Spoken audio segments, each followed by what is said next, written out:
Our previous, former, and current mayor, the Honorable Bruce Harrell. He wants to share a few words about this wonderful thing. We're so happy that he's here today because he's not only our mayor, but he's a neighbor for those of us who live down in this part of town. So we really want to make sure we make him feel special here tonight. Thank you, Joy. See how Joy sneaks in a little marketing? That's a great employee and a great leader there. You got to market something. Representative Sharon, Tamiko Santos, I got to call you Sharon. I've known you forever. You inspired me, and I think I can speak for everyone to say she inspired everybody. I will tell you, I also want to recognize our current Parks Superintendent, Christopher Williams, over here. And just give a special shout out to the Friends of Seward Park, the Seattle Parks Foundation, our Parks and Recreation Department, and most importantly, our community. Let me say this unambiguously. There is no place on earth more beautiful than Seattle in the spring. I had some friends visit. My wife and I sits here in the. Hey, that's one of the perks of being a first lady. She gets to sit in the front. When I was on the council, she'd sit way in the back. We had some friends here talk about our weather here. Some friends that we've known for a number of years, and she was complaining and blah blah blah. And they're from DC. And you know how you're supposed to be polite to guests, and you're supposed to just sort of nod with them. Well, Joanne, my wife, saw me defend this beautiful city. And I said what I just said, there's no place on earth better than Seattle in the spring. Now I'll tell you that when we look at this beautiful Seward Park today, I apologize for turning my back to you. That doesn't mean I'm not going to turn my back to you. So what does it represent really? It's artwork, so it's subject to interpretation, right? So it may mean something differently to all of you. Particularly the sponsors who put up money, the volunteers who put in their time.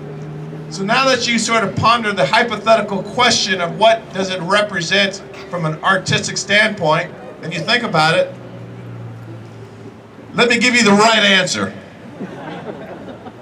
The right answer for me. And if you are of Japanese descent, as I am, or you're part of the indigenous peoples, culture, as many of you are, it may represent something, but for me, if you are not of those two cultures, that's what it represents. That you are celebrating the beauty in the Japanese culture as an example of what you have in common and your point of relativity, if you will.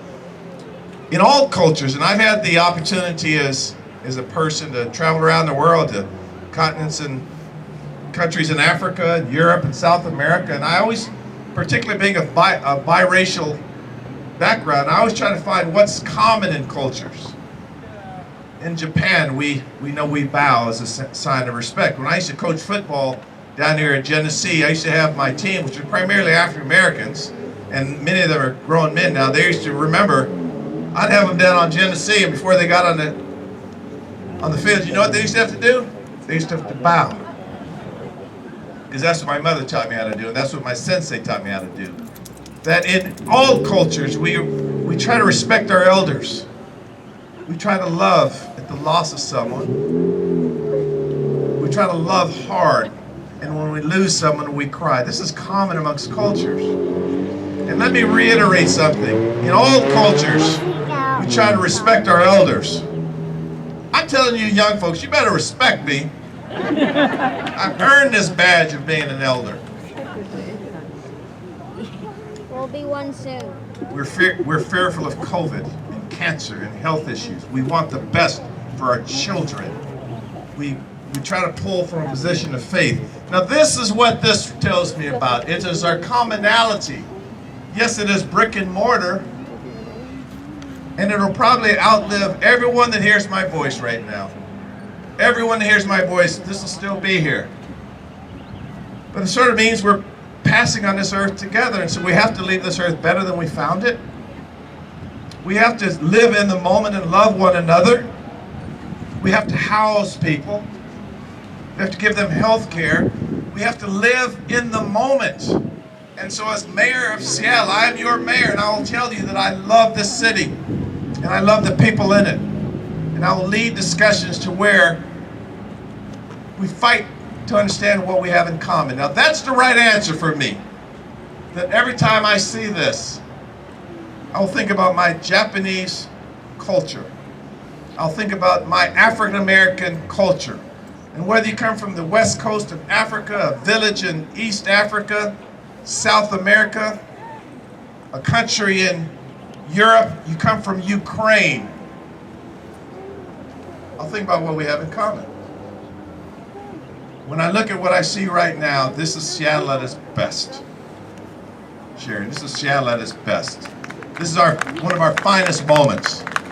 So I'm going to ask upon you, when I talk about one Seattle, this is what it's about. It's about putting away our differences just for a little while so we can hear one another. That's why I say one Seattle. I say there's hundreds of cities named Washington, hundreds of cities named Franklin, hundreds of cities named Springfield. One Seattle. And Ken, when I heard you say those beautiful words in your native language, and contrary to popular thought, I was not around when your grandfather was around. I sort of closed my eyes and I just envisioned the welcome, Cecilia. I just sort of saw it, right? I just see that, and we are all beneficiaries of that welcoming. That's what this represents. Oneness.